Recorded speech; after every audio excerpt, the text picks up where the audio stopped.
Hey everybody, this is Seth from the REtipster blog, and I've got here Jaren Barnes. Jaren, how's it going? What's up, guys? It's Hey. good to be here.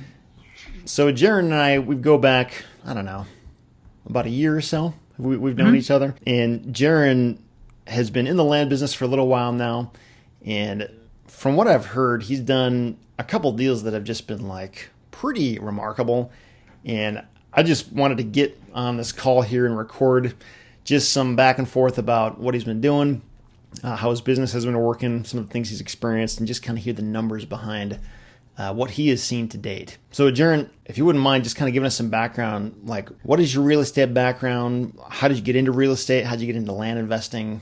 Like, how did that story go? Yeah, so my first exposure to real estate investing was back in California. I was actually working an insurance job that I've only been working for a month, and I had some friends that bought into a guru course by Fortune Builders, and they sold me on it. They're like, man, if we just could do one deal, you can make $100,000, right? And at the time, I was like, man, I'm selling about 15 to 20 applications a month right now. Mm-hmm. If I could just sell one deal a year, I would make over double my income at the time, right? Sure.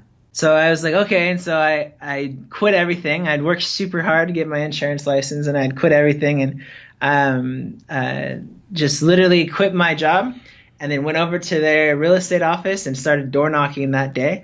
They had partnered with a small shop that was flipping houses in the Bay Area. Unfortunately, they were extremely unethical. I didn't know it at the time because I didn't know anything about real estate.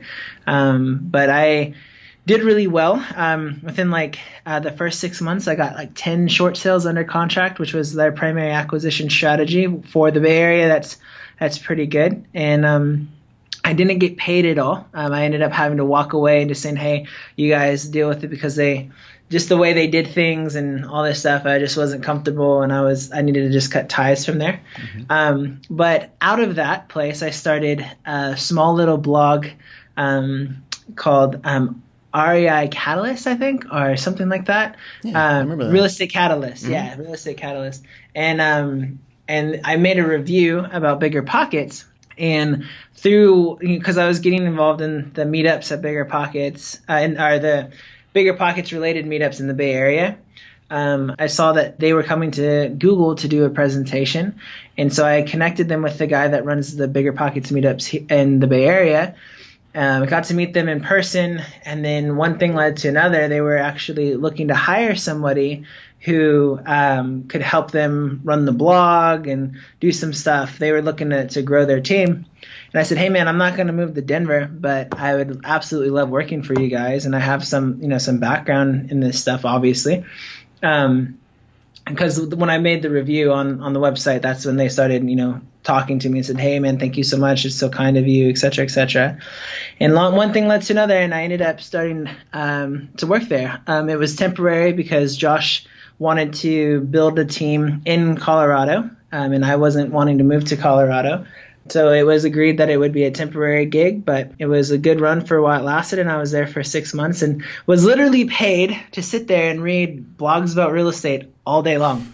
So I learned a ton. From there, I kind of started figuring out some things, and I ended up moving to Indianapolis, where I connected with Brett over at Simple Wholesaling. And it was just not to be too cliche, but it was just a divine appointment. It was just a God thing, and it just was amazing. And, we hit the ground running. I first started off doing more content marketing, kind of more blogging stuff for Brett. And then about a year and a half ago, switched to the head of disposition. So I manage all of our buyer relationships. And we, through this whole process, we started a podcast, and I got Seth on there and some other land guys. And I realized that, even being exposed, and not to poo-poo on wholesaling or simple wholesaling at all, but when you compare apples to apples, the most logical strategy that's going to give you the most return in terms of a real estate business is wholesaling land with an owner financing option attached to the back end of it. Mm-hmm. And so I wanted to start building some wealth on the side and using what I was learning at Simple Wholesaling to grow some wealth and to get some experience in real estate on my own. But I didn't want to be direct competition to Brett either. And because we do everything in the state of Indiana, kind of anything that I would do in state would be competition. So I said, well, what if I did a different niche? He's not doing land. So what if I learned land? And so I did that. And that led me to, we had Jack Bosch on our podcast, and talked to him, and kind of was interested in looking at his course. And then I reached out to you just to pick your brain, and realized that your course was the absolute best one on the market when it came to land stuff. And I mean, it was really awesome. We kind of had worked out an agreement where I could kind of walk through your course and give you some feedback for free, and it changed my life, man. So I did what you said, and it worked. It really worked. That's great. No, and your feedback was remarkably helpful. And that goes for anybody, whoever goes through my course.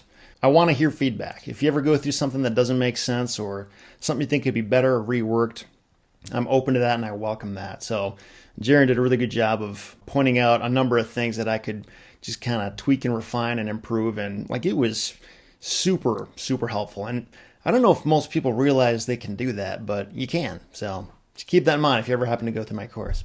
So Jiren, you kind of got started with land in Indiana, just sort of doing the direct mail approach. What were your first few steps to finding your first deal? So I tried the delinquent tax route, and I pulled a delinquent tax list for Brown County, and I did it based off of the criteria that you teach. And Brown County was kind of the cream of the crop. What you said is the best criteria in terms of county. So I pulled a list, and it was super easy to pull their list. There's I can call them and they just send it to me. It's nice. Amazing. Doesn't always work that way, so that's nice. It does not all. Marion County, Indianapolis is terrible. Yeah. Absolutely terrible. But so I pulled that list and sent a direct mail campaign to them, and actually got some pretty solid deals. It's funny, I switched though to doing just kind of pulling a list from Agent Pro 24/7, and Brown County, when I pull from that list, is not good at all. I don't get any response, any positive responses anyway. So I think that the delinquent tax list works better in certain counties than others, and I think just from a 80-20 perspective, pulling a direct mail list from listsource.com or Agent Pro 24/7 is a better option in different counties. It just really depends where you're targeting. Yeah, no, that's great feedback. Yeah, I know. I hear all the time.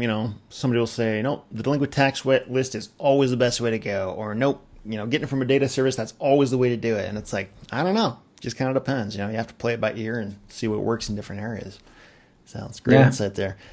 So, you started with Brown County. Were you doing blind offers or just kind of open postcard solicitations, telling people to call you, or what I did is in your course, you actually have a pre-written script. When I say I just literally did everything you said to do, I just did that. Okay. So I created through Click-to-Mail. I created a very generic dear whatever their name was from the list. The whole script that you have of, I was doing some research in the county records, and I came across your property and it looked interesting to me, and was wondering if you'd be interested in selling, et cetera, et cetera. I just did that one. I just copied and pasted it, downloaded it, and sent it out, and just got the phone ringing. And I set it up through Ring Central to a voicemail, because with how busy I am with working in full time at Simple Wholesaling, I just didn't have the capacity at all to answer the calls live. Yeah. So I just put them all on a voicemail and just get back to them when I can. And it really worked. I mean, it was funny because the first couple ones, my biggest hurdle was getting comps. And I'm really glad that I'm a real estate agent in the state of Indiana, because the MLS really, really, really, really, really, really helped me there. Really? To be honest, if I didn't have the MLS, I probably would still be lost on trying to figure out comps. Wow, okay. So you found good comps and good data for actual vacant land transactions that had sold, and that was pretty helpful? Yeah. Good. Yeah. I mean, very, very accurate, just even 6 months past. And still now in Southern Indiana, they use Indiana Regional instead of MyBor, which is not as good user-friendly platform, but still it's so much easier to figure out a price and figure out a sales price. And so at first I was just kind of trying to do Zillow and do this and that and wasn't getting anywhere. I made a few offers that were just too high. And then my first deal, it just was random. I mean, I was just taking calls. People were like, yeah, I want top dollar, or I want 3,000 an acre or 7,000 an acre. But this guy was like, I want to sell my property right now. And I was like, oh, okay. So I called him. I was like, hey, I just returned your voicemail. He's like, yeah, I want to sell it. How can we sell it? And I'm like, well, how much do you want for it? And he's like, I'll sell it for, I had another guy offer me $6,000 about three months ago. And I didn't want to take it then, but I'll take it now. So if you could do $6,000, it's yours. I was like, all right, I'm coming with a purchase agreement tomorrow. and I mean, we sold it fast, but it was 16 acres. I think somewhere around there in Brown County, which is, it wasn't in the cream of the crop area in Brown County, but it was still Brown County, and that area is hot. So comps were probably about 25,000, but we wanted to sell it quick. So we sold it. I think we sold it for 19.9, something like that. As what yeah. And I mean, your first deal, that's like, I mean, it was a game changer for me, and it got Brett turned on the land. Now he's had conversations with me, and he's like, hey, is it okay for me to do my own direct mail and all this stuff? I'm like, yeah, bro. So I think it's something like a secondary strategy that simple wholesaling as a whole is kind of taking on. So this was so how long was that entire process from start to finish when you found the deal, bought it, and then sold it? I think probably 2 weeks. Maybe 3 weeks. Okay, that's awesome. It's fast. Especially for your first deal. I mean, that's very good. But that's super exciting. A big eye-opening moment. Like, whoa, like this actually works. Yeah, it happened. That's very cool, man. And you had actually partnered with Brett on that one. Is that right? Yeah. So here's the thing. Brett is not really like a boss. Brett is like. He's like my brother. I mean, I guess in a lot of ways he's my mentor, but our relationship is like, who do I call to go hang out with when I'm bored on a Saturday? Sure. I call Brett and like, hey, let's go on your boat and hang out or do something, and vice versa. I mean, him and my relationship is really close, and I wouldn't be where I'm at without him giving me the opportunity and giving me the chance, because I didn't graduate from college. I just kind of jumped around different places and he really gave me a shot that forever has changed my life, because even if simple wholesaling closes the doors today, my resume is like, all the stuff that's happened in the last 2 years. And so I'm really grateful towards him. And I there's no reason for me. I mean, I could have, I had the money at the time to do the $6,000 deal myself if I wanted to, but out of just integrity and out of the existing relationship, I want to align my interests so that if I'm taking a land call, it's not taking away from simple wholesaling. It's a win-win for the both of us. Yeah. And it works out really well because he has assets in place, so he can be a private lender. And I can do, like when we get into the second deal, I can do a lot bigger volume that I would never have the capacity to do on my own without partnering with him. So it's a really good working relationship so far. Now, something I'm just wondering about, you said, we were talking a few minutes ago about how you're a licensed real estate agent in Indiana, and that was really helpful to you with the comps side of things. Yeah. That's kind of a big deal, because finding solid real estate valuations on any property, I mean, I still struggle with that to this day. And I hear from people all the time who struggle with that. It's just like, it's this big ambiguous, like I kind of think I know, but I don't really know until I do the deal. And I hate that kind of uncertainty. And I know a lot of people do.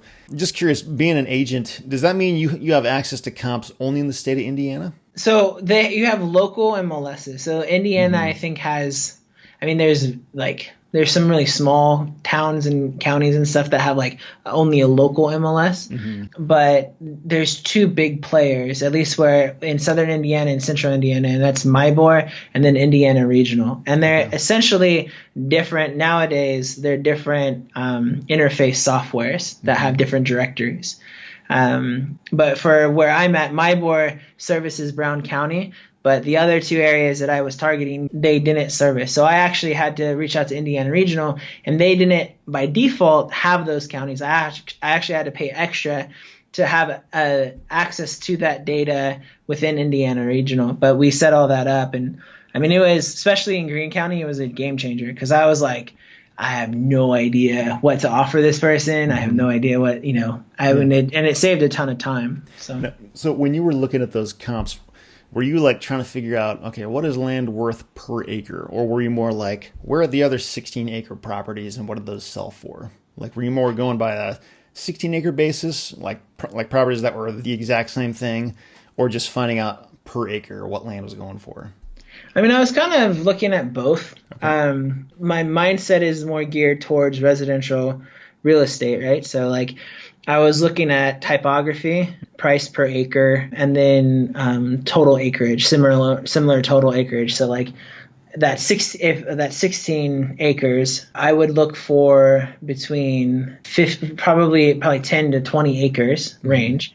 And then I would, if it was farmland, I would ignore it. And I would just look for other property that was woodsy and had a similar, look and feel. The comps aren't a lot, but if you get a good 2 or 3, that's all you need, because you can price it to sell. So if you see, and then I also look at data on market.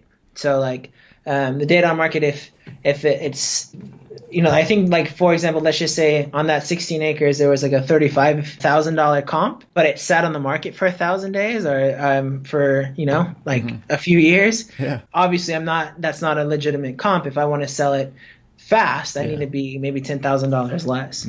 Cool. No, those are great insights. Actually, most of the land investors I know are not agents. And I think we all kind of like we get by, but it's like there's definitely an information gap. And it's just interesting to hear from somebody who is an agent and who does have the access to that and to say that's actually helped you. So it's good to know. Moving on to your second deal. You did just another direct mail campaign in the same area, or what was the process to getting to that one? So that one, so I realized like if I want to actually scale with this business, I have to get into multiple counties. And I'm still trying to tweak because it's all still very new. I mean, I've only bought and sold 2 properties, and we've bought 2 other properties that are in our inventory right now that we're selling. So I'm still very, very, very, very, very green to all this, but I knew that if I want to scale this thing, I need to be initially at least in 3 different markets, just for numbers' sake. And so Brett actually had a deal that just fell on his lap, and it was funny the timing because I was just starting to look into land. And somebody that he had previously mentored, who only does like residential stuff, was talking to a guy who had like 60 acres in Owen County. And so we had this listing for 60 acres and we priced it way too high. I think we should have probably bought a little bit less than what we bought it at. But, it was, I realized that there was some opportunity in Owen County. And then I again, based off of the criteria that you teach in your course, I looked, and Owen County also matched really well. Okay. So I went out to Owen County. I think that one I actually pulled a list from Agent Pro 24/7, and then sent a list, the exact same postcard. Just said I was doing a search in Owen County instead of Brown County. And I got 2 deals from that campaign. One of them we still have, and then it was this one. And this one was kind of too good to be true situation. I have no idea. I still look back, I'm like, I can't believe that actually happened. Like, so what it was is I got a call on, I think it was 137 acres. And it didn't have very good road access. So there was a small creek around the majority of the property. So for entry to the property, it was kind of a pain point. And the agent, because it was actually an agent who called me, said that, yeah, I've had this listed forever. And I mean, I looked on my board and I looked on the Indiana Regional and it wasn't listed anywhere. He was a little bit older and was having some health issues. And he said, yeah, I've been trying to sell this property for a friend of mine for over 3 years and I just can't get it sold. And he was asking, I think he was asking $2,500 to $3,000 an acre or something like that. Mm-hmm. And I was like, well, this is, my pitch is I'm very, very, very, very transparent with people, especially because I'm an agent. So I have to be legally. Yeah. So I'll tell people, on my pitch, I just say, hey, I am a real estate investment company that partners with real estate agents, developers, timber companies to get them pocket listings or to get them off-market property at a very significant discount.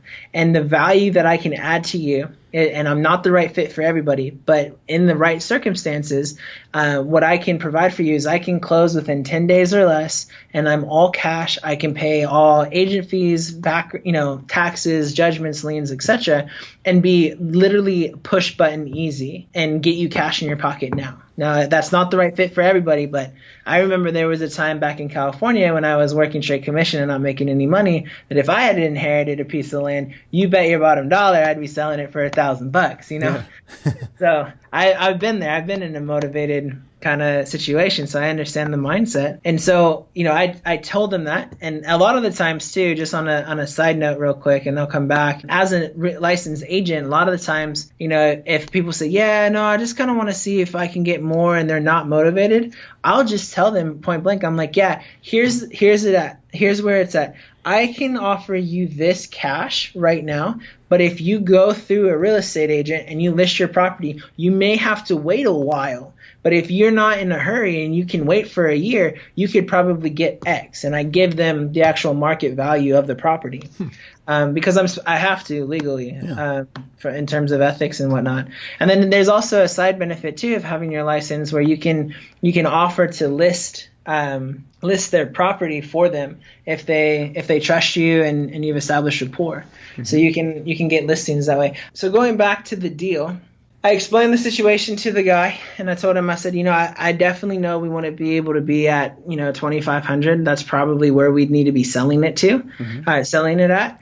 But we are all cash and we can close quick. And so I'd like to come down and see it. And he said, okay. And he said, I have another property owned by the same person, another 140 acres, something like that, just adjacent to the property.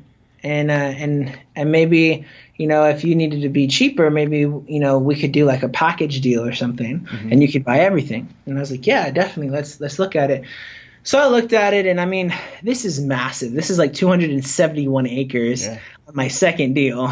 Like, I am way over my head and I don't think that this is actually going to pan out, but I look at it, I take pictures, I look at, everything. I run comps and comps are saying, 2,500 an acre is market value. And so the next day I just kind of talked to Brett and I'm like, hey, Brett, this is interesting, but I think that they're pretty motivated to entertain something if we throw an offer at them. What do you want to do? And he's like, yeah, see what they'll do at like, $1,500 an acre or $1,000 an acre. So I threw $1,000 an acre at him at first, and I got immediately rejected. Mm-hmm. And then I said, well, they rejected that. And he said, well, let me drive down there and see what we can do. I said, maybe if we could come up to maybe close to $2,000 an acre, we can make it work. And so me and Brett drove down there. And when we went down there, the timber looked really good on the one that didn't have the entrance issue. Mm-hmm. And the other one was a great property once you got past that issue of the creek.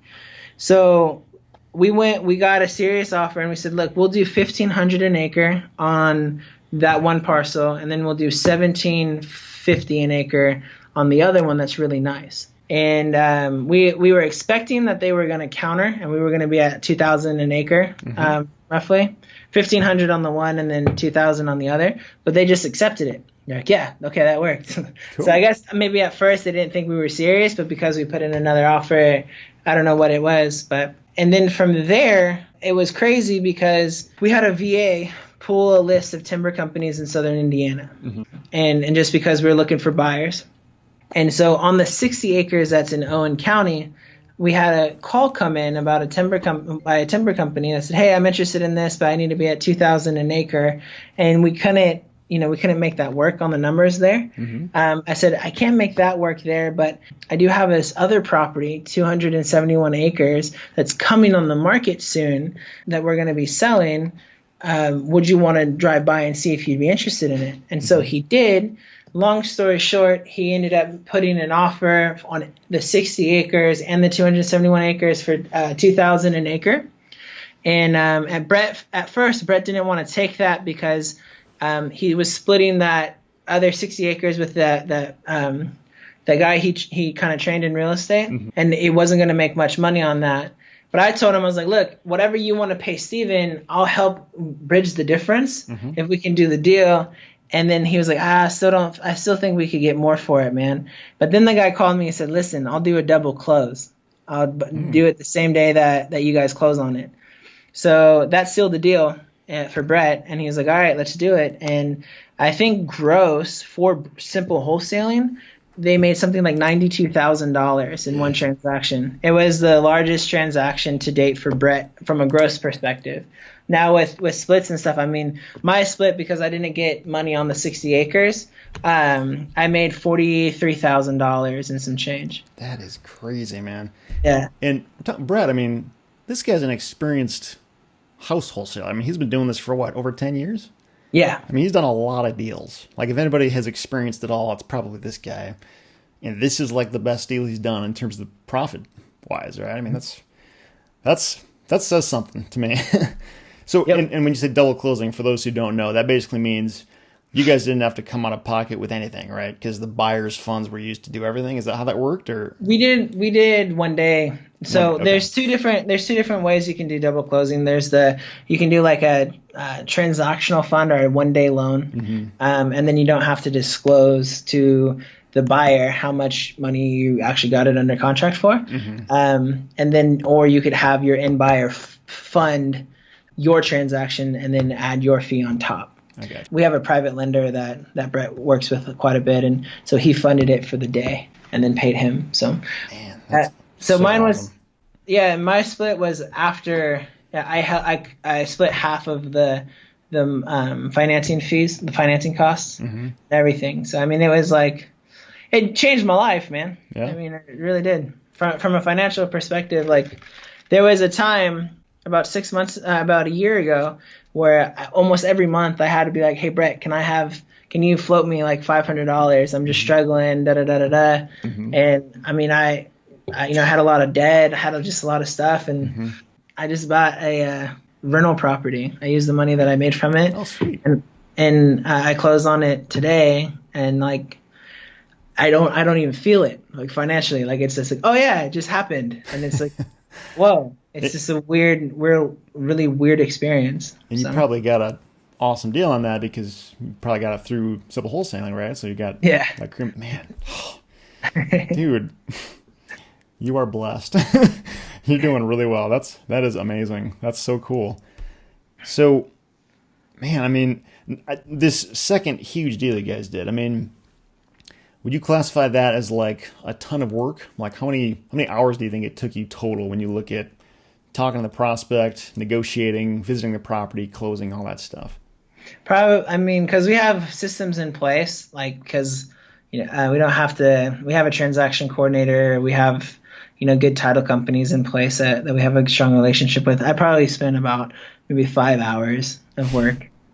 With calls going down there, maybe a little more, maybe 5 to 10 hours total.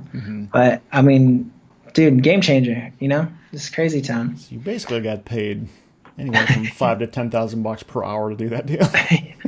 Yeah, that's pretty sweet, man. Now, being like having your feet in the house wholesaling business, I mean, maybe it's kind of hard to know from your standpoint because you're sort of in it. But do you think that played a big role in just helping you kind of just understand the process better and just being more familiar with real estate and closings? And like, was that a big deal having that kind of experience? Yeah, Yeah, it definitely was. Instead of having to find an investor-friendly title company that can get it done fast, I already had one. Instead of having to write up my own docs or to write up my own purchase agreement, I already had one. The concept of wholesaling land and wholesaling houses is pretty much the same. The only difference is land is just a lot better, like in terms of spread, in terms of response rate on direct mail. It's not sexy, so nobody wants to do it. And because of that, I mean, there's so much opportunity. It's just unreal. Yeah, that's something else that's interesting to me is like Indiana. I don't know anybody that's ever worked in Indiana. I mean, I'm sure many people have, but like I just don't come across them that much. I don't hear about it a lot. Most people are kind of plugging away in the Southwest U.S. or Florida or something like that. And Indiana's just kind of one of those places where, I mean, I've driven through there. There is a ton of land in Indiana. And I mean, it's a great place to do it. And for some reason, I don't know, people just don't see that. So it's a great, I mean, I'm sure it's probably a similar story in Illinois, I mean, Iowa, Minnesota. It's probably a very similar thing where there's tons of opportunity. And for some reason, nobody seems to understand that or gravitate there. But, you know, those places could be pretty ripe for picking. Maybe. Yep. I don't know. I agree. I mean, from coming from the residential world, I mean, you're lucky if you can get a 2% return. And like, man, I kid you not, I just this month, and I don't know what the numbers are on this, but I sent out just under 5,000 postcards. So I sent out about 4,700, and I've probably gotten at least 25 voicemails, which is I mean, in my mind, because in the residential wholesaling world, if you want to have direct mail work, you have to answer every single call. Oh. If you miss it and call them back, the deal is almost done. I mean, like the statistics on it are crazy, but you have to have a system in place where you can answer every single call that comes in because it's so competitive. There's 50 other postcards at the house, you know, that you're calling, so you have to be the first one they talk to and the first one that they trust and you build rapport with. These are like, they have to go through a 1.5-minute voicemail of me telling them, hey, if you're not motivated, I don't want to talk to you. You know? Like, oh, that's awesome. and then I got 25. I mean, it's just nuts. To me, that's crazy. I actually really appreciate you saying that because like I've never really worked in the house flipping wholesaling business, so like I kind of just thought that was normal. But I guess apparently houses are I knew houses were way more competitive, but I never thought about the fact that like if you don't answer the call live, the deal's done. That's not at all the case with land, and lots of people do wait for the whole thing and leave you voicemails, and they're happy to talk when you call back. So thanks for sharing that. I guess, I mean, if other people are watching this and they're thinking about the land investing business, it sounds like a lot of people I know who get started in land are not necessarily as fortunate as you are. It sounds like you've done very well. And part of that is due to, probably your background and also your willingness to just like move on things and chase deals down until they're done. A lot of people just kind of like throw up their hands and just give up when things don't work out. But if other people are watching this and they're thinking about getting started, or perhaps they have started and they haven't like found their awesome kind of deal like that yet, do you have any words of advice for them? I mean, any suggestions on what they could do different, or I don't know, what would you say to that kind of person? Yeah, I would say two things. First, if you haven't bought Seth's course, I really, really encourage you to do it. I've vetted other land courses, not all of them, but there was another one that I was heavily looking into, and Seth is a very humble guy. Audience out there, he's not gonna parade himself saying, hey, I have the best course on land investing, but he does. So as a third party that, and I obviously don't get any kudos or affiliate commissions or anything like that for saying that. Honestly, just from a straight up practical standpoint, he lays out the business step by step, and the $1,000 or $1,500 that it would cost to get that is gold. I mean, to be honest, his business, the stuff you teach is actually affecting Simple Wholesaling's business. Like we're using click-to-mail and some of your other resources it's overlap. Like, I mean, we're running with some stuff that you taught, man. And it's just really, really good. So I would start there. That's awesome. I didn't tell him to say that, by the way. Thank you very much, Jaren. I appreciate that. Yeah. And the second thing that I would do is, well, I guess there's going to be three things that I'm going to say. But the second thing that I would say is you have to treat this thing as if it's a real business. And people hear that and they're like, yeah, because that's common advice. But you actually have to create a system. So like, if I just get all these calls and I don't call them back and I don't follow up and I'm not aggressive with this thing, it's going to be a waste of time. Nothing's going to happen.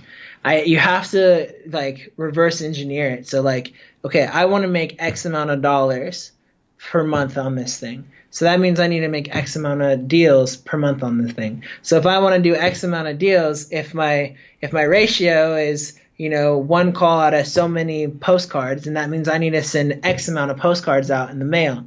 So, and then that means I should be getting X amount of voicemails per week. And then you service those voicemails, and you have to like systematically approach this thing as if it's like your job. You have to self-manage and actually do it. The third thing that I would say, and I think it's the most important, is guys, if you really want to make this thing work for you, you have to take action. It's really sad being kind of in the real estate space and seeing people who will buy all the courses and they'll know all this stuff, all the language. But I mean, there are people that I know that go to our meetups or go to local meetups here, and we see them all the time, and they're amazing people, but they've been studying real estate for like 5 years and they still haven't done their first deal. And how you need to approach this thing is like, okay, I want to do this. So what's my first step? Okay, I need to get a deal. Okay, now I got the phone ringing. So what do I do now? Like, okay, I got to do a purchase agreement. All right, let me go learn you just learn incrementally as you do the stuff. Just go do the stuff first and learn as you go. Don't try to figure it all out before you go, because you're never like Brett's in this thing for 10 years and there's still stuff that he learns every day. He's like, I didn't know that. So you have to learn incrementally. So that's what my advice would be. Yeah, it's interesting to hear about Brett too. I know even myself, like I look at him as like he's got all the answers. I mean, he's probably experienced it all. So that's encouraging to hear that he learns new stuff too. He is actually human. Yeah. No, I mean he's awesome, man. But he'll tell you who we are at Simple Wholesaling. We're not just a bunch of dumb people. Like, we're so stupid and silly. Like, the reason why we call our company Simple Wholesaling is because we have to keep things simple. Otherwise it won't work. Mm-hmm. And I mean, we actually just talked about it in our meeting on Wednesday, our local meetup here, that you have to execute. The only difference between a Brett Snodgrass and any Joe Smo on the street is that Brett did it. And it wasn't pretty, and it wasn't sexy, and it wasn't all stylish. It was really messy for a long time, but he did it. And if you do it, it'll work. Yeah, man, I hear you. Now, one thing I somehow forgot to even mention this, but these 2 deals you've gotten sold, has it mainly been sold through connections that you guys had, or have you been like listing them on Craigslist, or like where are your leads and like where are these sales coming from? Yeah, that's a really good question. So we don't have any existing buyers for land. Mm-hmm. So it was almost essentially like starting from ground zero. Sure. The first one sold on the MLS. So I think one of the biggest takeaways is having my real estate license has been crucial in the success of this thing. Mm-hmm. And it's tough if you invest out of state in multiple different markets, because getting your MLS or your license in multiple different areas is going to be expensive. Yeah. But if you target in one specific area, you could maybe make it work. But so the first one sold off the MLS. The second one sold by us having our VA pull a list of timber companies, and she just cold called timber companies. Mm-hmm. And what my plan is to start honing in on that kind of strategy. I want to pull a list of timber companies. I want to go to landwatch.com and I want to pull a list of agents that specialize in land. And then I want to figure out a way to pull a list of developers. Mm-hmm. And then I'm going to just start reaching out to them and just say, hey, can I take you out to lunch? Can I, pick your brain? I want to start sending you properties. I want to know what you guys look for. Mm-hmm.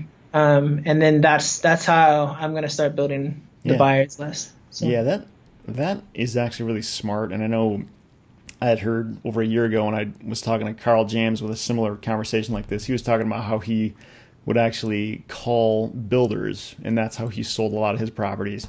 I've actually tried doing that too, and it does work, like, surprisingly well. And there's a lot of power in just like picking up the phone and calling somebody. I think the reason it's harder to do, or a lot of people don't do it more, is because it's not a very automated thing. Like, it takes actual effort to like do it one at a time. But man, I gotta tell you, there's power in that, and it's totally worth doing if you've never done that before. So I think it's a smart strategy. Yeah, and if you guys are nervous, like, you're not, because it's a skill set, right? Just like anything. And when you're first starting off, it can be really awkward and intimidating to pick up the phone. But something that I've found really helpful is I'll pre-write a script, and I don't have to say it verbatim, but just to have like a bullet point list even of just like, these are my main points. It really helps me overcome the anxiety of first picking up the phone. Yeah. And I'm going to be honest with you. I'm going to free you up, guys. The first time you cold call somebody, you're going to stumble over your words and you're going to sound like an idiot. And it's absolutely okay. The more you sound like an idiot, the closer you're going to be to start sounding like a professional. So just do it, man. Just don't be afraid to fail. Mm-hmm. The more you fail, the sooner you'll succeed. Yeah. So I think it's a similar thing to like public speaking, or I get this all the time when I'm recording videos for this blog where like I do not like myself at all on camera. Like, I feel awkward. It's not my natural state. But like, I'll have days where I'll just sit down and just like shoot video all day long. By the end of the day, it's like, it's the most natural thing ever. So you just kind of have to like immerse yourself in the discomfort a little bit, I think, and it becomes a lot easier for sure. Yeah. Cool.